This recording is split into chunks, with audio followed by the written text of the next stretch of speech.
Good afternoon. On November 20, 2006, my only biological son died. He died in my arms. He was just a baby. But it was devastating to me.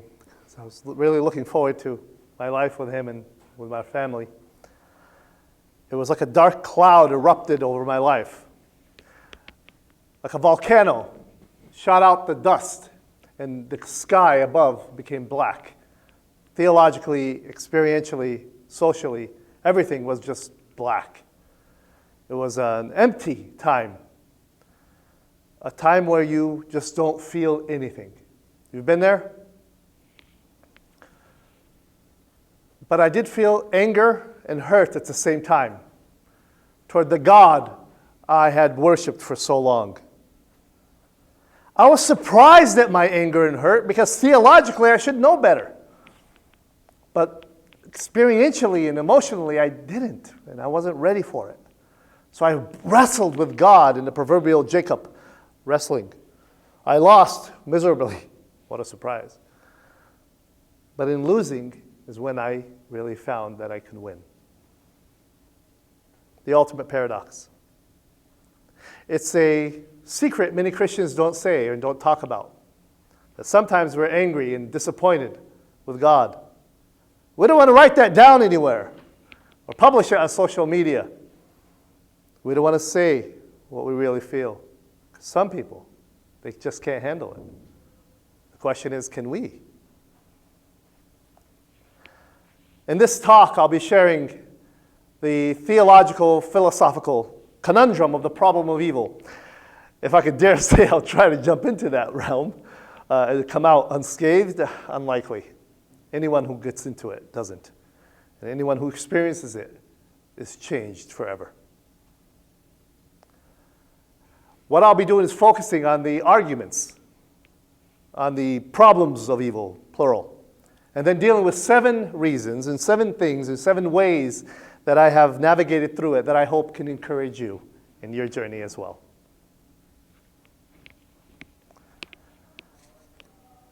This is a picture, a very famous picture, appeared in the New York Times, March 26, 1993. It was taken by Carter, the very famous photographer of the New York Times at the time. He was in Sudan, South Sudan to be exact, and he photographs this little girl who's being tailed by this vulture. Vultures are not predators, they are scavengers. They wait till the prey dies before they go after it.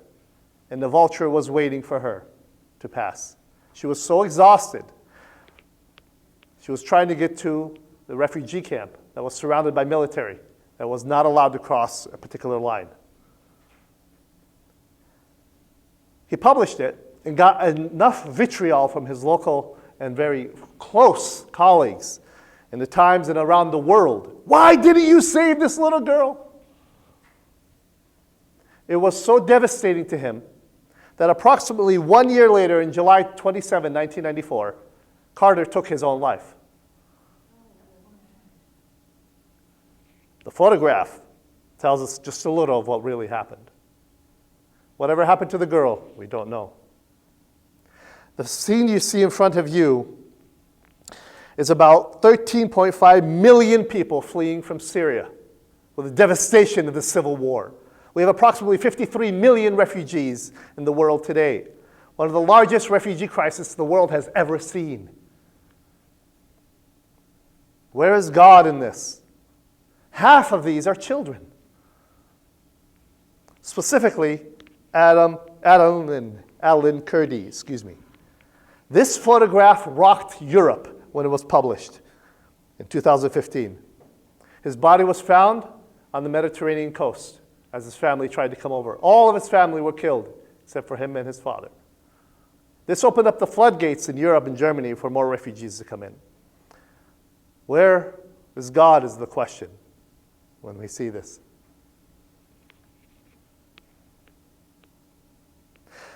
Just yesterday, in the place where I live, in Chicago, close to Chicago, Santa Fe, closer anyway to here, this young man, Demetrius Paragotis, opened fire on some of his colleagues show you a clip of that from the local news. This teenager has been identified as a suspect in the latest high school massacre. 17-year-old Dimitros Pugorchas is a student at Santa Fe High School outside Houston. On social media, he posted a photo of a t-shirt reading, "Born to Kill." He also posted a photo of a gun and a knife, and this image of a raincoat with a German Iron Cross. 9 students and a teacher were killed in the shooting. I shouldn't be going through this at my school. Like, this is my daily life. I shouldn't have to feel like that. And I feel scared to even go back. Students say the shooter yelled surprise when he burst into an art class and opened fire. So that's several more shots. See that police shooting? He's in the art room. We got shot fire right now, guys. We need all help. Police say they found pipe bombs and pressure cooker bombs at the school. President Trump spoke about the tragedy. We grieve for the terrible loss of life and send our support and love to everyone affected by this absolutely horrific attack.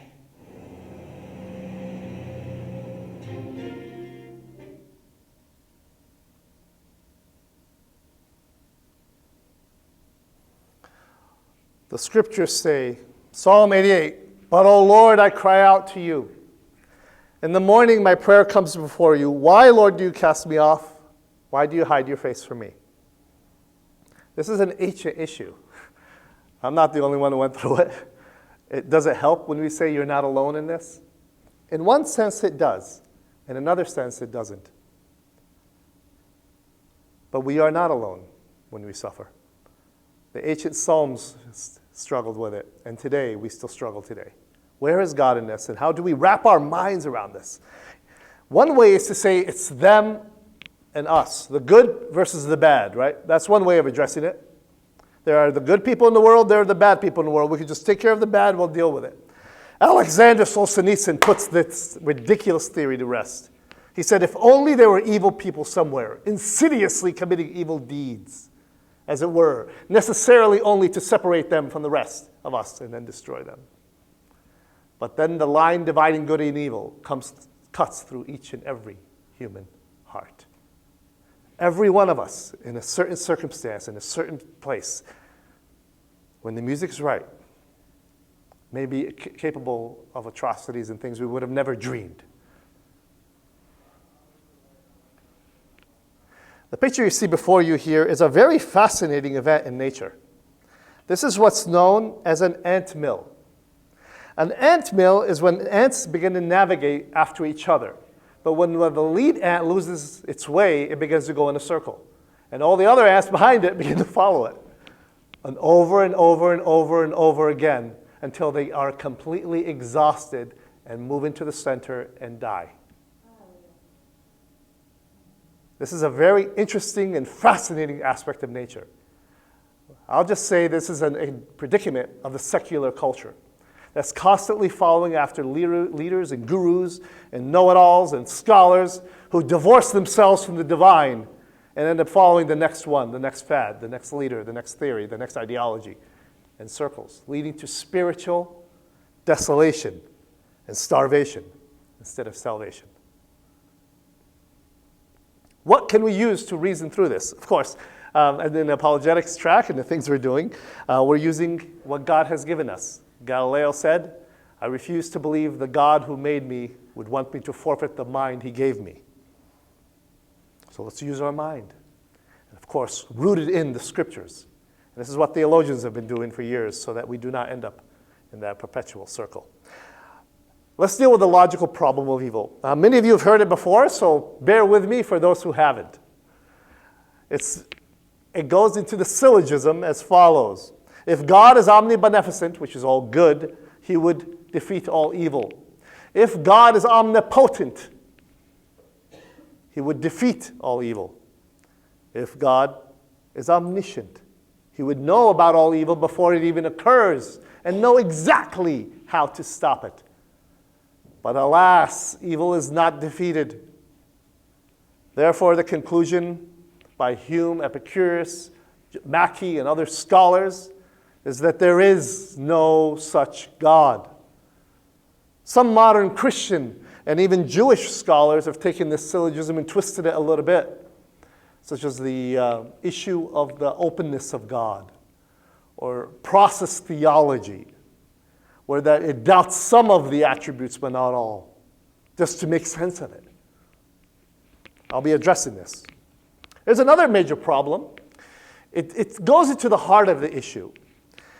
It's called the evidentialist problem of evil. Now, the evidentialist problem of evil says, yes, evil may exist. There may actually be a logical answer to the problem of evil, because in the previous slide that I showed you, it has a hidden premise. Let me repeat it, pull it back for you. The hidden premise there, if you notice it, well, it's hidden, you can't notice it, you'll have to look between the lines, right? Is that there is no sufficient reason God can allow evil. It's a hidden premise there. And philosophers of religion, Christian scholars and theologians have pointed that out. But our atheist friends keep resurrecting it anyway, don't they? The evidentialist problem says, okay, God may have a reason. However, listen to this. There exists instances of intense suffering which omnipotent being could have prevented without thereby losing some greater good or preventing some evil equally bad or worse. He didn't have to allow Alan Kurdi to die on that beach in order to accomplish the great good of all the universe. Now, did he? He could have saved that one child, or even my own son. He's omnipotent, after all. Therefore, there does not exist an omnipotent, omniscient, holy, good being. William Rowe, if you're interested, can follow up with him on that. Finally, there's the visceral problem of evil. I like how Tim Keller puts this. The visceral problem of evil basically says, put away all your logic, put away all your pontification of theology and psychology. There's something just wrong with genocide. There's something evil about rape. There's something diabolical about manipulating a little child toward rape. Put all your theories away. This is just wrong. I cannot bring myself to reconcile that with a holy, good God. It's a visceral problem of evil.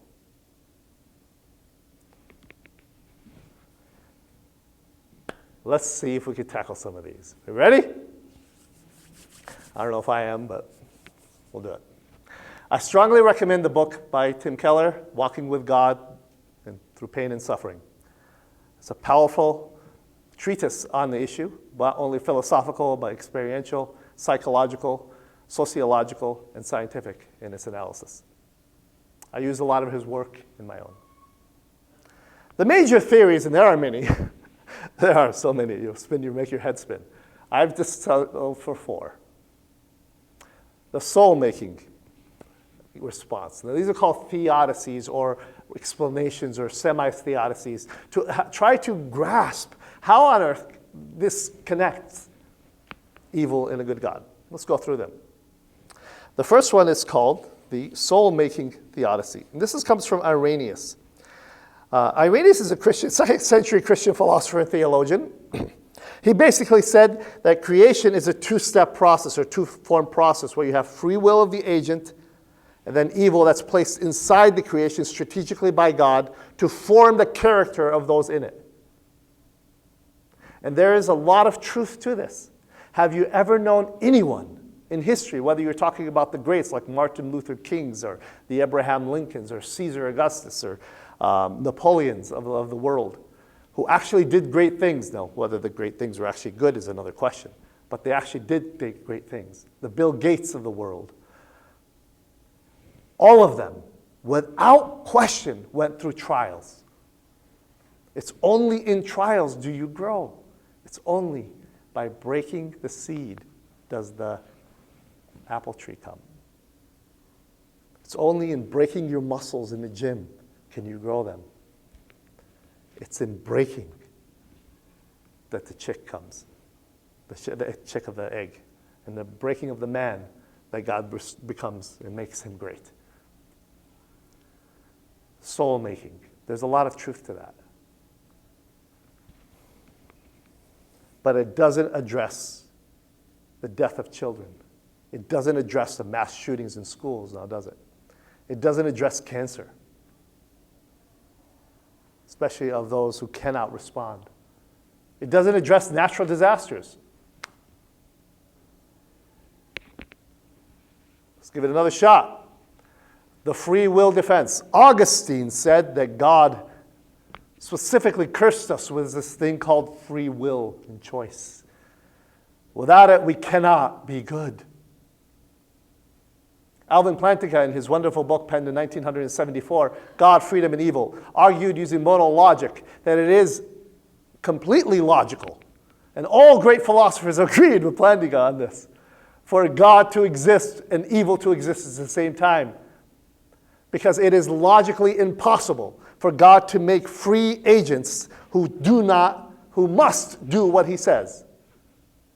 They're not free then. It's like making square circles. A world full of square circles. Not only is it impossible, it's illogical, it's nonsense. I know some of my students who come to me every semester, someone will throw this one out. Can God make a rock so heavy he can't lift it? Have you heard that before? Or I like to throw it back. Can God make a video game he can't beat? Or how many pancakes he can't eat? Or a dragon he can't beat?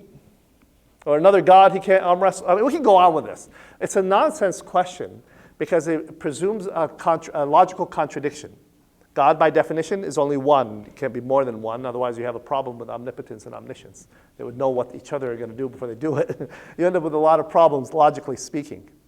Plantinga is saying that it is illogical for God to make free, loving beings who must love him. It's impossible even for an omnipotent being because it's not something that can be done. Remember, God can do anything that can be done, but that is nonsense. Married bachelors, although some think they are, doesn't work. Many have embraced Alvin and Plantinga's work as a triumph over the logical problem of evil, and I think it is. But does it address all the evil? Does it address the death of Alan Kurdi? Does it address rape, massacres, genocide? What free will does a little girl have? My colleague's little girl at the college where I taught ran in front of a bus. She was 4 years old. Instantly, her life was wiped out. What was more tragic is her 13-year-old sister witnessed it. 5 years later, this little girl, after going through many psychologists or psychiatrists, stood on the floor of her 22nd story building and jumped to her death. And would you say, well, that's her free will? Wouldn't you do something to stop that if you could? Or at least alter the brain chemistry to give a little bit more serotonin in the brain? I mean, this is an omnipotent being. This answers many problems, but does it address all of them? No. The evidentialist problem from Roe that I mentioned earlier. How do we deal with this one? The evidentialist problem is fascinating because it assumes too much.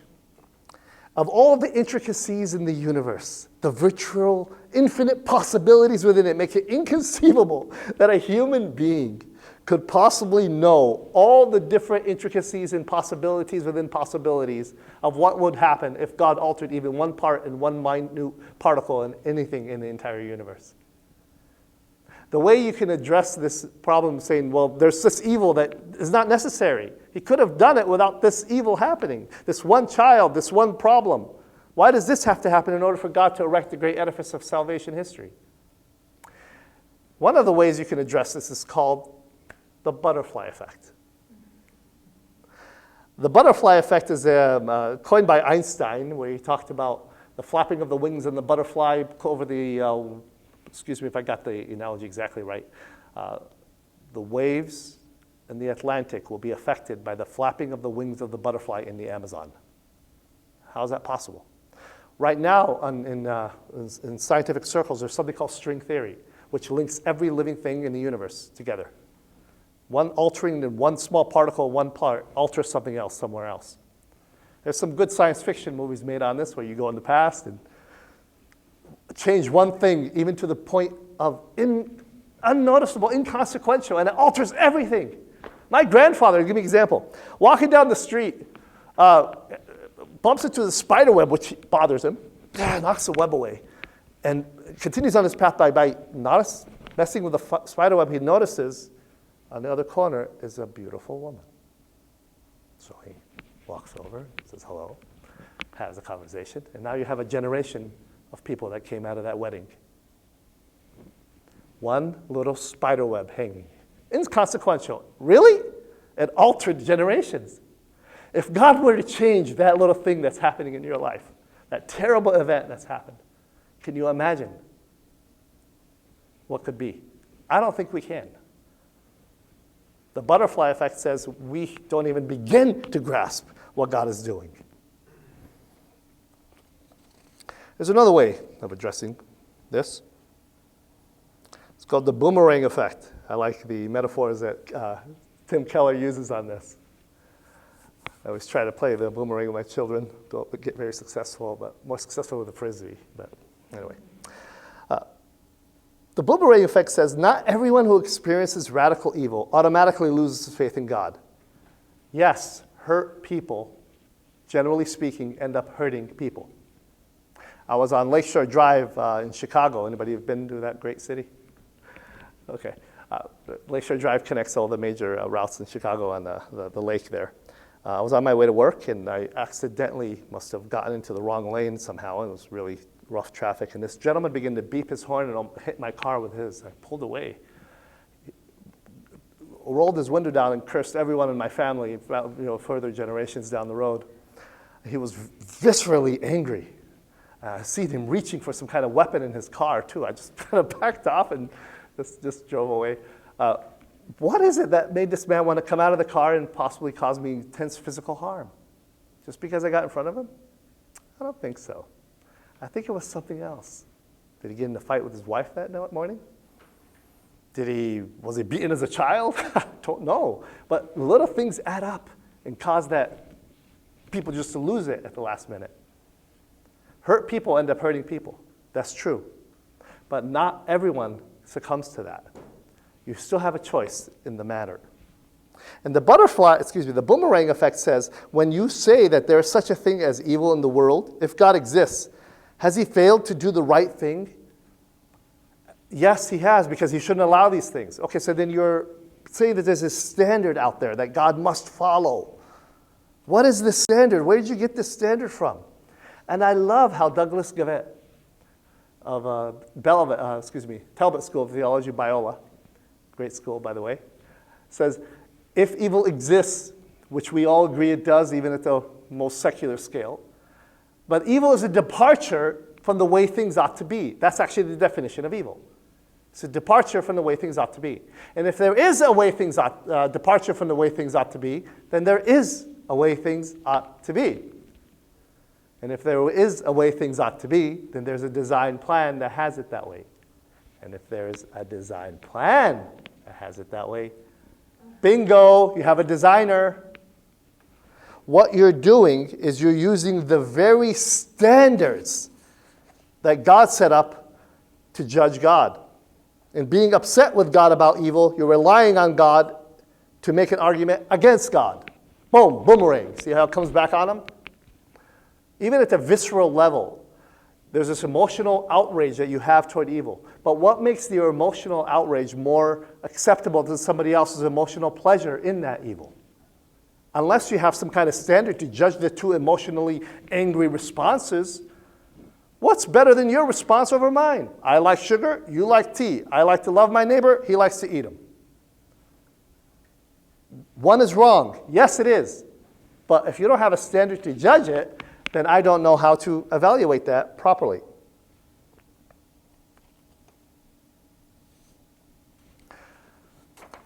These are the problems out there. So we've addressed a lot of them. And in my experience, many of my students and colleagues and people I'm presenting to in apologetic circles, some people, they are helped by certain arguments, and others completely dismiss them. I don't know where you are in your experience, but in those arguments, have you found some to be better than others for your own life, for your own experience? Go back up to what I mean. These are the ones I mentioned. How many of you would say with soul making makes sense? This is one of the reasons God allows evil. Free will? Have you used that one? Pulled that out of your hat? The evidentialist problem. Have you been able to use the butterfly effect to explain the situation? And the boomerang effect, have you ever taken the tables and turned them on your friend? I think all these work for different people in different ways. Now let me get to something else here. This is where I want to explain to you, or express to you more accurately, how I dealt with suffering in my own life. And I'm hoping that you will at least see my journey, and hopefully it'll benefit you somehow, some way. The first thing in dealing with this, other than the theological, philosophical level, on a personal level, is first to weep. I remember when Enoch died, I didn't feel anything for a while. It wasn't until a few weeks later, I was pouring coffee in the kitchen, it suddenly hit me, my son is dead. And I collapsed like a fetal position on the floor, weeping for a long time. When I got up, it was more of a catharsis for me. It was, okay, I needed that. I know people who've gone through pain, intense tragedy, and haven't wept one tear, have not dealt with it. They've gone to work, they've engaged themselves in other activities, they just don't want to deal with it. Are you there? I think it's necessary to deal with it. Even Jesus wept. There's a scene in The Passion of the Christ. That's one of the most powerful I've seen. As soon as Jesus breathes his last, Father, into your hands I commit my spirit. The picture pans up all the way up to the heavens, and it shows the clouds shaking. And suddenly it forms into an eye, and out of that eye a drop comes out, a teardrop, and it hits all the way through the clouds, through the atmosphere, down to the earth, and it splashes, causing the massive earthquake that was written about in the synoptics. We need to cry. If you don't, you're holding it all in. I think it's made specifically there by God. It helped me. And here's the deal. For some of us who can't, it's hard. Watch a sad movie. Something to open up the floodgates. Read a novel that will cultivate that part of you that's been closed so long. Talk to somebody who you know has been through something worse than you. There's always somebody who's been worse than you. It opens that up. It helped me. Second thing, trusting and praying constantly. Despite the invitation to pour out our hearts to God with the emotional reality of pain, we are also summoned and commanded in the scriptures to love God with all our hearts, right? We're commanded to honor him. We're commanded to bring him glory. But guys, we are not Muslims. The Quran commands it, but so does the scriptures. But what the Quran calls blasphemy, the scriptures call reality. The scriptures are full of God's own people crying out to God about their own pain. I'll come to that in a little bit. But when you are trusting God and praying, you are connecting yourself to a reality greater than yourself. If you are not evangelizing the world will evangelize you. If you're not reaching and making a difference, it will make a difference on you. If I go to France and live in Paris, come on, what's going to happen to my ability of French after a year? Which I don't know much. No parlez-vous français. But I'll know a little bit more than that if I'm there, won't I? By osmosis, I'll absorb the language. The same way you will absorb the worldview of those around you. It's natural. So you need to ground yourself in what does not change, the anchor that the ancients have held and called the very words of the living God. Go back to the scriptures. Immerse yourself in them. Pray. Seek God. Job did a lot of complaining, but Job also complained to God. Job loved God, trust God. Romans 8:28 becomes very real in our lives. In Romans 8:28 it says, for God works all things for the good of those who love him, who are called according to his purpose, to be conformed to the image of his Son. All things, including the death of my son, including the rape of my sister, including the desolation of my country, including the ripping apart of my finances.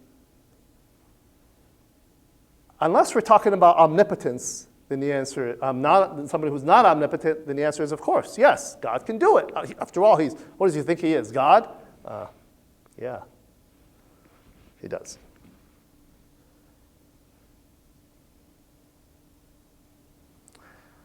Rachel de Schwoer, I'm saying her name wrong, de Seville, she was in the running for the Olympics. Did a lot of work in the gymnastics arena. I know her father. We know through my acquaintance, my cousin. She went through and under the care of a very famous doctor who is now an infamous doctor in all of history. His name is Nasser. Nasser had apparently abused over 50 girls in his years, in 20 years in the Olympics. I don't know if you've seen the reports about him. The Olympic Committee was forced to pay over $500 million because they kept looking the other way about his sexual abuse. This young girl now, Rachel, is speaking around the world, encouraging others. She gave a speech that was absolutely amazing, that talked about the incredible evil that he's done. But because when he comes to grips with it, then and only then will Nasser understand the glory of the cross. And she gave that as an apologetic on CNN. She's able to speak around the world now. Of course, she got a few $1 million out of the settlement. But how many of us would look at God and say, okay, let that happen so she can have this? At the time, none of us, at least in our right mind, would say, yes, let it happen. No, we would not. If God told Job, listen, Job, I have a deal here with the devil. Your suffering and your incredible anguish is going to cause the redemption, the glory, and the incredible encouragement of millions of people throughout history. Got it, Job? You think Job would have said, okay, go ahead and kill my 10 children? I don't think so. I think there's a reason God doesn't tell us. We not only will not be able to accept what he's saying, but I don't think we even have the ability to. Thinking scripturally is going back to that which is greater than ourselves. Thinking scripturally. Praying constantly, thinking scripturally, which I just covered. Thinking in a way that glorifies God by immersing yourselves in the scriptures, in the great saints of history, reading the Augustines of history. That helped me. So I'm reading about Friedrich Nietzsche. I'm reading Dawkins. I'm reading Hume. I'm reading the normal newspaper of the day. I'm not getting good news in my soul, am I? So I have to balance it by reading Augustine, reading Jonathan Edwards, reading Piper, ultimately reading the scriptures. Feed your soul good things so you can start thinking scripturally. That helped me a lot as I was going through this. Now, let God know what you really think is the next one. Really? Are you serious? You're kind of pushing on blasphemy here, aren't you? I mean, you don't want to know what I really think. Well, let me show you something here. I don't know if many of you have seen this film. It's the 1997 film called The Apostle. Here's a clip from it.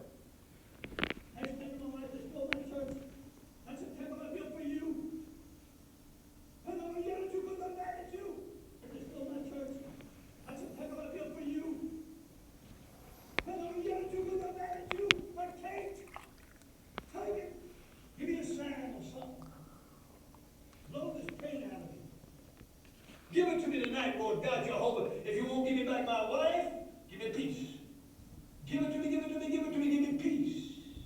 Give me peace. I don't know who's been fooling with me, you or the devil. I don't know. And I won't even bring the human into this. He's just a mutt, so I'm not even going to bring him into it. But I'm confused. I'm mad.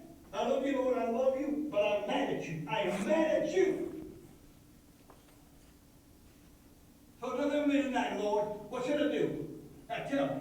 Should I lay hands on myself? What should I do? I know I'm a sinner and once in a while womanizer, but I'm your servant. Since I was a little boy, you brought me back from the dead. I'm your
Okay. Robert Duvall, if you're interested, 1997, the apostle. Let God know what you really think. Yes, I think he can handle it. Why do you think he allowed Jesus to say the very words on the cross? Why have you forsaken me, my God? You ever read what Isaiah did? Or on the mountain, tried to take his own life? Moses, similar route. You should read some of the things Job said. They're almost to the level of blasphemy to God. That's in the scriptures. That would never be allowed in the Quran. God can handle it. Speak your mind. But let him know that you're angry or sad. But keep this in mind. You're only justified in being angry at someone who's wrong, logically speaking. If they're not wrong, then you're not logically justified in being angry. But you're still angry. And to pretend like you're not is, again, to mount another sin over the other sin. Let God know I'm upset. I think it helps, and he is able to heal you through that. He's able to heal me as I was shouting in the night, as I was beating my breast, trying to make answers to this. What I didn't realize was that I had bought into the secular animistic view of God. If I do A, B, C, if I put the slots in the cosmic jump machine, if I pull the lever and pray, be honest, be faithful, read my scriptures, God will reward me with a healthy child, healthy life, lovely wife, lovely car. Really? Wake up, Khaldoun. That's not reality. God is not a cosmic sugar daddy, if I may, who's obligated to do what I tell him to do. Or like the animists, they'll draw the circles and the pentagrams, and whatever happens, the spirits have to obey. This is not the God we're talking about. Look how Jesus did his miracles. Almost none of them are the same. One time he'll spit in a man's eyes. Another he'll take dirt. Another time he'll just say, yeah, healed right now. There's no one way we can put God in the proverbial box. So, let God know what you really think. I think he can handle it. I recommend a book for you.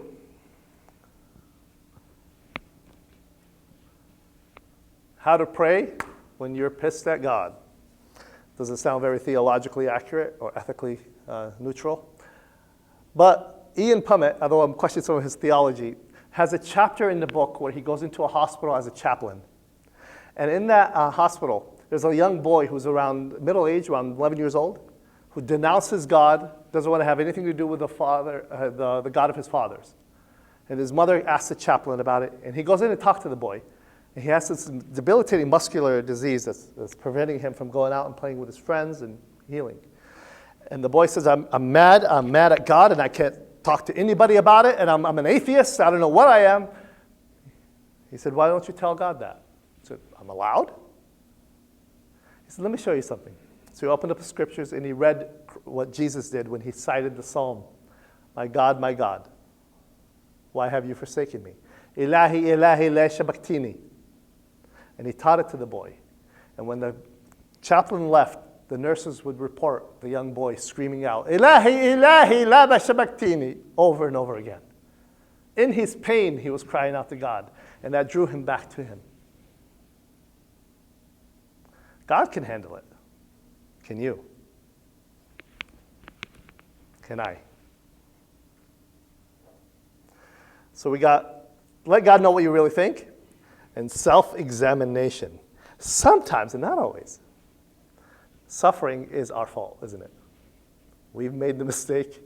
We were with the wrong person at the wrong time. We compromised where we shouldn't have.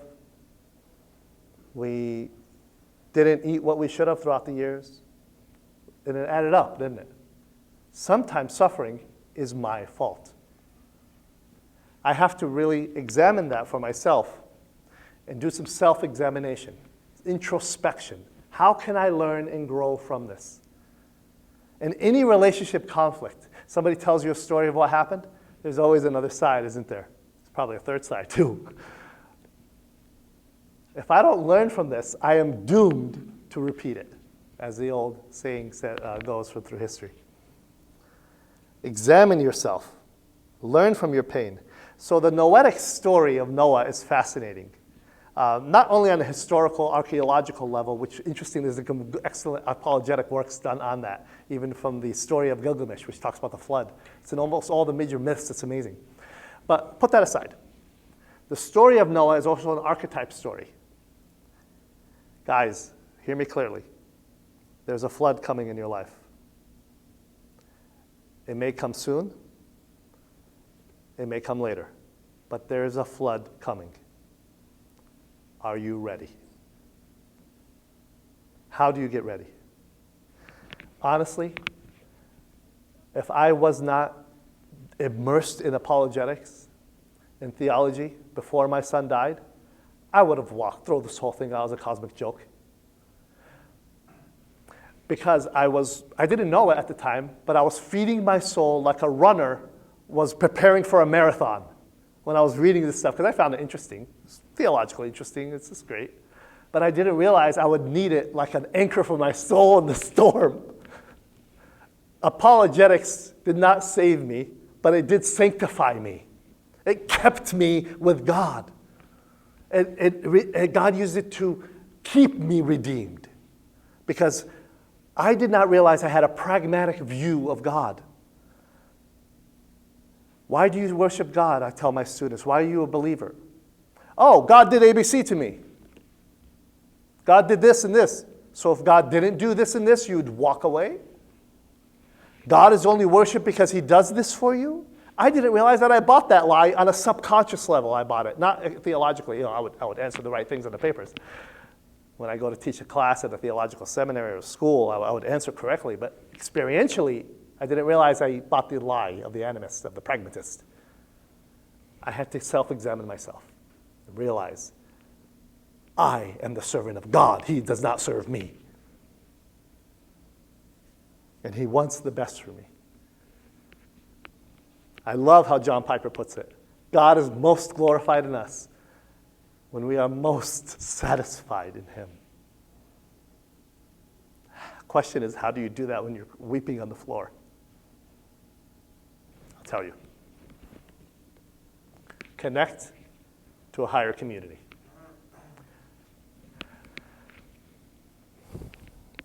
Of all the lessons I've learned in the last few years in my life, I'm going through another tragedy now. One of the most important is this one. You are the sum total of the 5 to 8 people you spend the most time with. Hear me clearly. Your community makes you you. You can break out of that. There's ways out of that, of course. And there's redemption available, especially if the community is demonic and moving toward another area. But you pull yourself out of that and put yourself in another one. I'll give you an example and illustration. I'm a forest guy. I love the nature. So when you go outside, and I'm looking out the window here. Wow, what a beautiful view outside the mountains here. Isn't it amazing? I'm looking out there, and I see trees. I see a pine tree. But the reality is I really don't see the whole tree now, do I? The vast majority of the tree is where? Underground, the roots. Those are much larger than the average tree. And what's interesting about the roots of a tree, if you were to analyze botany, is they interconnect with the other trees around them. They interlock, where it's almost impossible to separate them without ripping them apart. So when you feed one tree and the rest are not, they all start feeding from it above the water table on the ground. You are a tree, rooted, as Psalm 1 tells us. Look at the other trees around you. Are they feeding you good things? Are they bringing what is good, the true, and the beautiful into your soul? Or are they parasites sucking the life out of you? Let me pause for a moment. As believers, as evangelists, we have to go into those who do suck life out, don't we? And pour into them life. We do. But we also need to beware of opening our hearts to the darkness too much. Friedrich Nietzsche said it. Beware of looking into the abyss. It will look back into you. So unless my heart is filled with the scriptures, if it's not meditating on what is good, the true, and the beautiful, if my heart is not rooted in the God who created me, and the God who redeemed me, in his words and his ethics, Romans 12 is beautiful exposé of ethics. Read that and it just feeds your soul. Are you growing in the fruits of the Spirit? love, patience, kindness, fortitude, and all the great fruits of the Spirit. Are you growing in those? In order for me to do that, I have to ground myself in that, those trees around me. I think that's one of the reasons God said, do not forsake the gathering together of believers, because we need each other, especially when we're broken. That is the answer to that question. Even Christ himself, when he went away to pray, took a couple of his disciples with him. Did he not? We're not made to be alone. One more illustration that helps. So I was with my kids in Romania. We were driving by a large building, and we figured out it was a prison, a penitentiary of sorts. And my kids were 6 and 5 at the time, and they asked, "Daddy, what's that?" I said, "It's a prison." I said, "Well, what's a prison?" Thought for a moment. A prison is time out for big people, which they went in time out more than often than enough, so they understand. And when do they get out? I said, well, when they're good, when they become better. So what happens when somebody's bad in prison? Why do kids ask these questions? Well, there's something called, do you know what this is called? When you're bad in prison, when you break the laws in prison, what do they do to you? Isolation. That's right. In the States, we call it solitary confinement.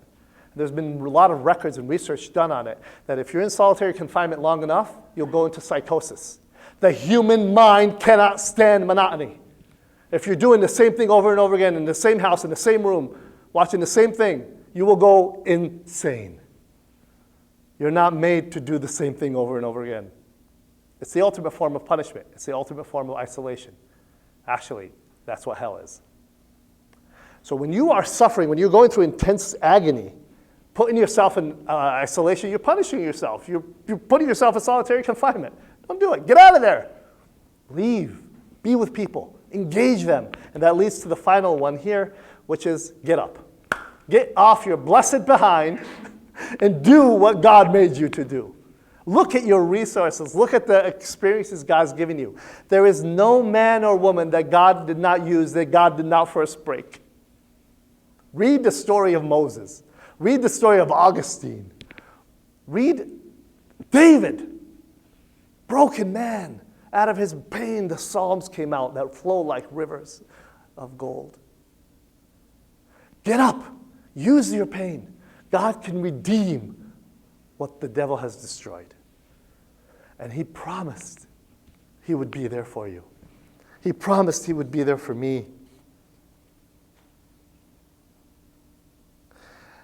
He specifically said it in Joel 2:25. I will repay you for the years the locusts have eaten. I will repay you for the years the locusts have eaten. I'm holding them to that. I close with a poem and an illustration, then we can open up for some discussion.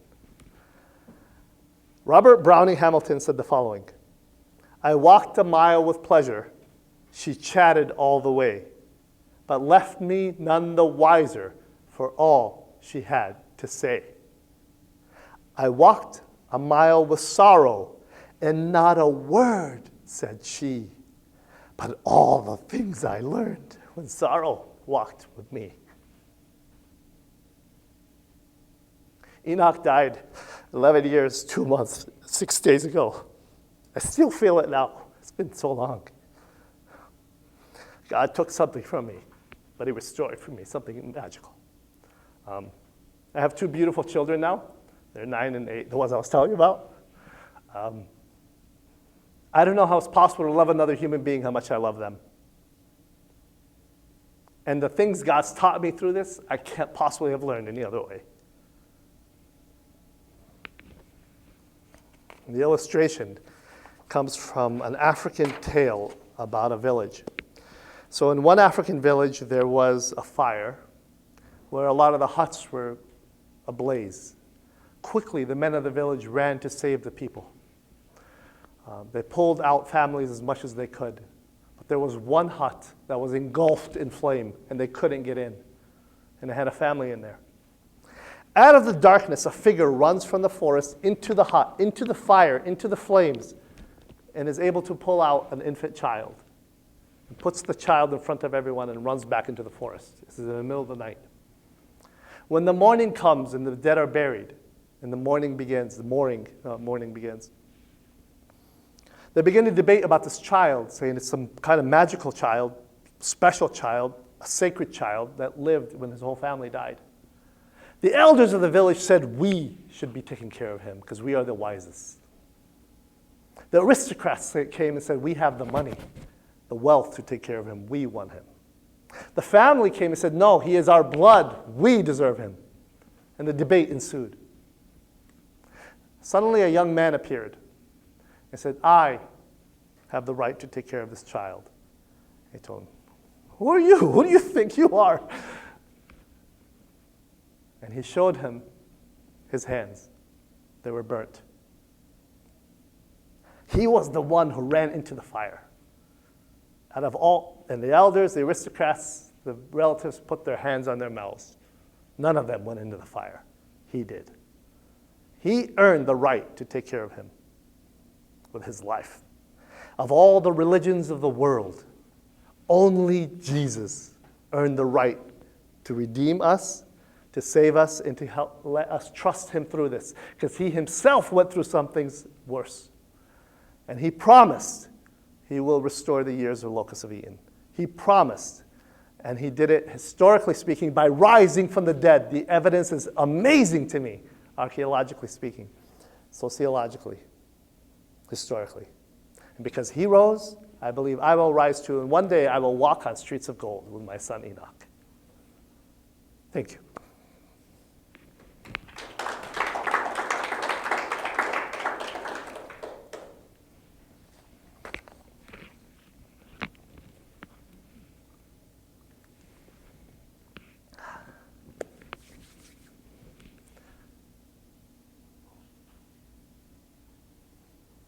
It's your turn now. Yes, sir.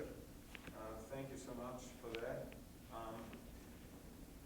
With regard to point 5, the self-examining, this obviously presupposes a free will defense. And so in this regard, we would have, again, some justification, of course, for all the intellectual grounding and so forth.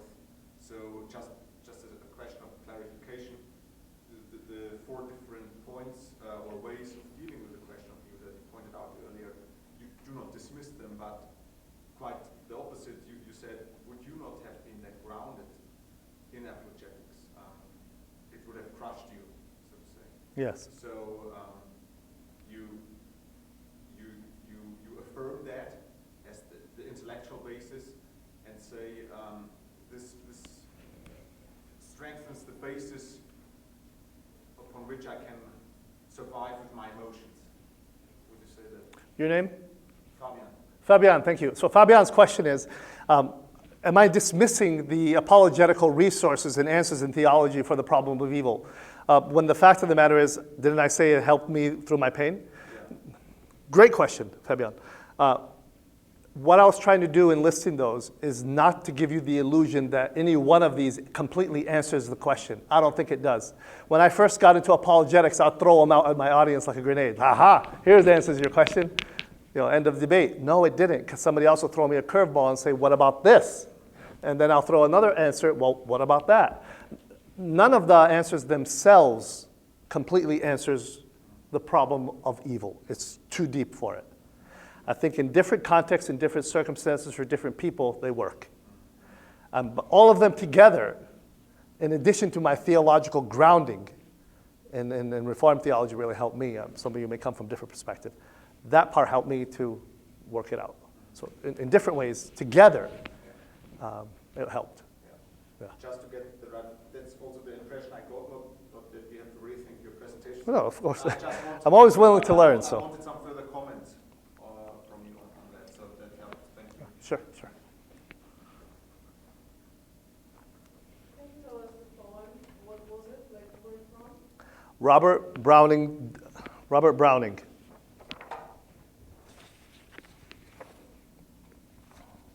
See if I got the resources. Yeah.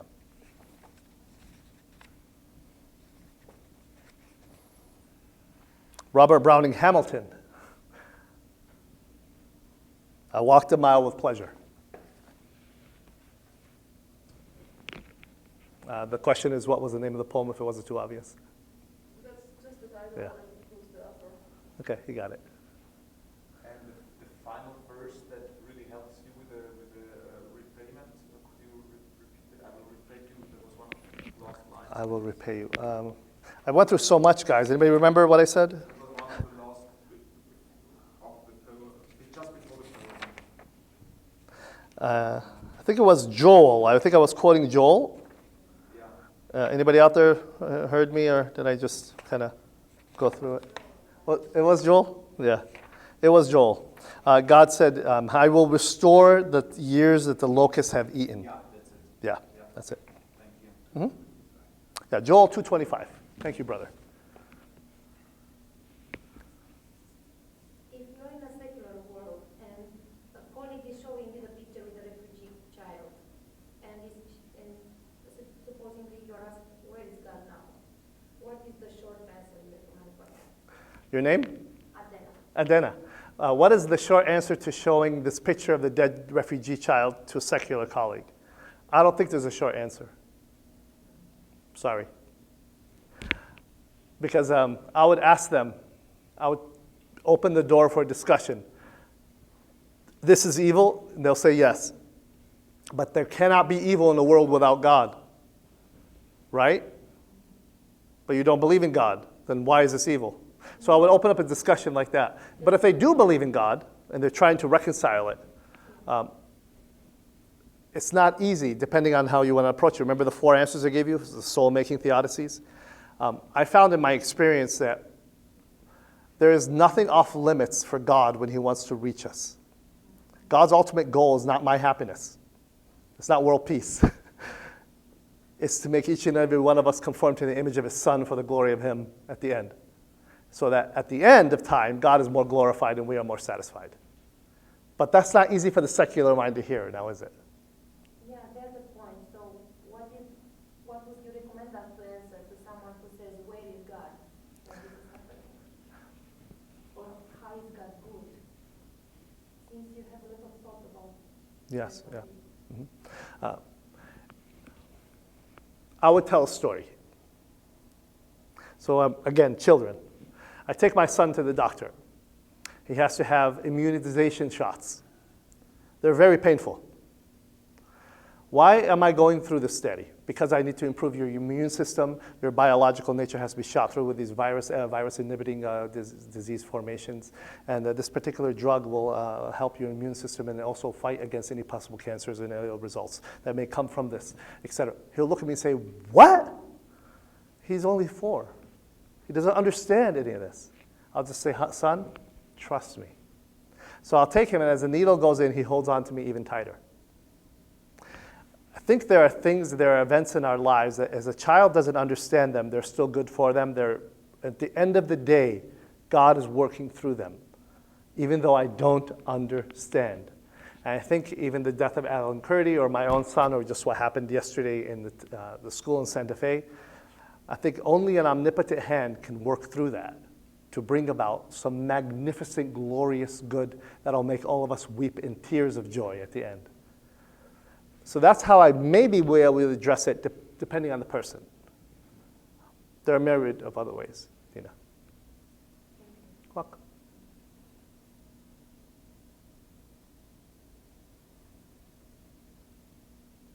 Brother. If I may continue on that, I think you are absolutely right that there are no short answers that do justice to those kind of situations.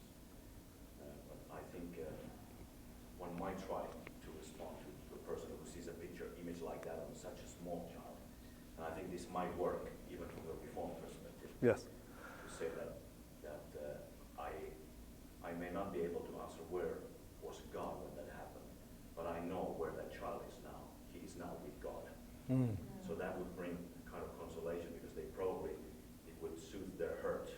So what happened to this child is that for that child, he's now with the bosom of God, a good God who's with, his life is with him. That's right, brother. Your name again was? Pasi. Basi, of course, was going to be at your presentation with stuff. Basi is a good point. You could take that, for example, some other school shootings, the young man took his life. According to atheism, that man got away with murder. So when a killer kills others and kills himself, he does what he wants. According to atheistic or a secular point of view, there's no answer. But only in Christianity, only in the theism in general, Christianity in specific, there's an answer to that and there's redemption available. Yeah, not only for the killer, but for the victims as well.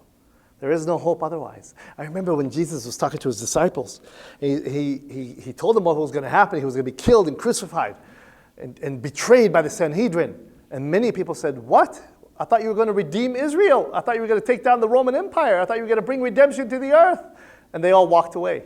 And he looked at them and said, will you walk away too? The words of Peter were, Lord, you have the words of life. Where else can we go? So when life gets dark, turn away from God. What are you going to turn to? Where is your secular friend finding help in this time? I don't think there is anything else, at least not something that's not temporary. Drugs, alcohol, those things are temporary. They give you relief, but they're temporary. Yes, sir. Was there somebody else? I don't want to. Go ahead. Connected with this, C.S. Lewis at the end of his sixth Narnia novel, I think it is, The Silver Chair, he lets Puddlegum, I think, make this response to the witch that the witch says, what if Aslan is just a projection for Feuerbach and so forth? And then Puddlegum's response is, well, even if Aslan is only a projection, if this is all a myth, I would still rather stick with that myth because my myth is more beautiful than the reality you present me with. Would you say this is a good kind of argument, perhaps at the very end, not like, what's your take on that one? Yeah, and C.S. Lewis is The Final Battle you're talking about? Or which book? The Silver Chair. The Silver Chair. We have a character, a pilgrim, who says, even if Aslan is a massive projection or hallucination, he's more beautiful than your reality. I think there is something to be said about that. There's something about the beauty of Christianity that we sometimes, as apologists, we dismiss. All I keep focusing on is the truth of Christianity. It's true, it's true. Believe it because it's true. No matter how ugly it is, believe it. No, it's not ugly, it's beautiful. So I think Tolkien touched on that, what you're referring to there, where we need to show the beauty of Christ in addition to the fact that this beauty is actually real. I think without each other, they kind of lose value. I think you need both. You can't just say it's because you can say Islam is beautiful. One of the major claims of the Quran is that there is no other book as beautiful as it. And Muslims around the world sing the Quran in beautiful monotones. But is it a reflection of reality? Is it a reflection of the true God? So you need to have the beauty aspect connected to the truth aspect. And sometimes what's true hurts. So yeah. Yes, ma'am. Is it just referring to what was said? I remember a time in my life when I was about to give up Christianity, and my spiritual father, let's say, a friend of mine, who led me to Jesus, he went along with me, and he said, so when you give up on God, what you're going to gain? Like, is it going to be better? If yes, then good. If no, Don't. Stay with him. And it kept me, and Kept I don't know what would happen now. Otherwise. Your name again was? Justina. Justina. So Justina says that she was going through a dark time. She was about to walk away on God, and her advisor or spiritual mentor said, then if what you're going to is better than God, then go to it. There is nothing better than God, so you stayed. I just counted, Yeah. yeah. Maybe it wasn't good reason to stay with God, but I didn't have better one. What else are you going to have? A lot of times when I'm contemplating God on a philosophical level, sometimes I'm worshiping as a scholar the God of the philosophers, not the God of Abraham, Isaac, and Jacob, as Pascal said, the God of fire, not the God in the book. And when I look at this God, something amazing hits me. I look close at him, and I look at his hand, and it's pierced. And my name is on that. Wow, how can I walk away from that? And if I do, it's only from my own darkness, yeah. We have time for one more based on the time. 2 minutes, yeah, probably one more.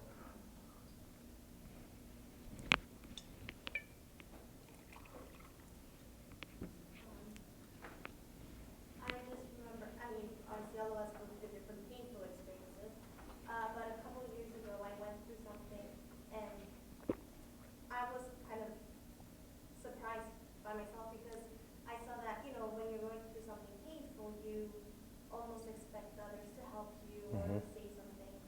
But that specific experience was something where I felt like I didn't need anybody to tell me anything. I already knew like the right answers. Like I was thinking, if somebody else was going through this, what would I tell them? So, and I was reminded, you know, of God's truth and all those things. But it was a really strange experience because I was going through the pain and feeling it, but at the same time, knowing God was with me and it was all right. And I just remember thinking, you know, it's part of life. You'll feel the pain and go through it. It doesn't mean it will go away even if you know why or, you know, like have all the answers to the specific situation. But I don't know, I just wanted to hear your thoughts if anybody else went through it. Like I didn't feel like, oh, somebody needed to come tell me, I don't know, give me a reason or encourage me. It just felt like it was something personal between me and God. He was teaching me that there are periods of our lives where even if we know that and He's there, it's just about the experience and what you're gaining through it. I don't know if I'm working on that. What's your name? Anastasia. Anastasia? Yeah. Anastasia, can you, I'm trying to get the question itself. It's more, Well, can you I yeah. just wanted to know if more people experience that because I feel like a lot of times when we're going through something, it's how we relate to others and coming together, which that's really important, and that's usually the case. But I wanted to know, I guess, if there are cases in our lives where sometimes God is using something just for us or specifically for us, and it's all about the experience that He's giving us personally. Yes, Anastasia, well, you have a beautiful name. It's amazing. It's hard to say that, okay, this is what I went through. Here's how I got out of it. And this is only how I got out of it. And so this will work for all of you. It may not. That's why I was giving you, in my experience, so many different varieties. But we have to be careful to say this particular thing, only thing, this one thing helped me, therefore it must help you. Or God did this for me this way, therefore He'll do it for you. He may not. He may have some other plan, some other way, completely. Oh, yeah, for sure. I guess I'm saying that God could use each person's experience in different ways, and like your experience might have been that way for you, and He could do the same for someone else.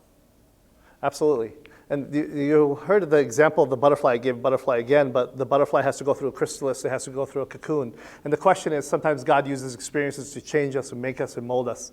But will those also work for other people, or may they not work for other people? I don't know. Maybe He has other reasons. But nevertheless, sometimes there's a universality to suffering, that all of us need to go through it to become better. But how we do it is in the hand of God, and it's all different. I think we need to be very careful about judging and providing pat answers to things. I don't think there are any. Forgive me if I didn't address your question, but we could discuss it after as well. All right, guys, thank you for your time. I appreciate you being with me.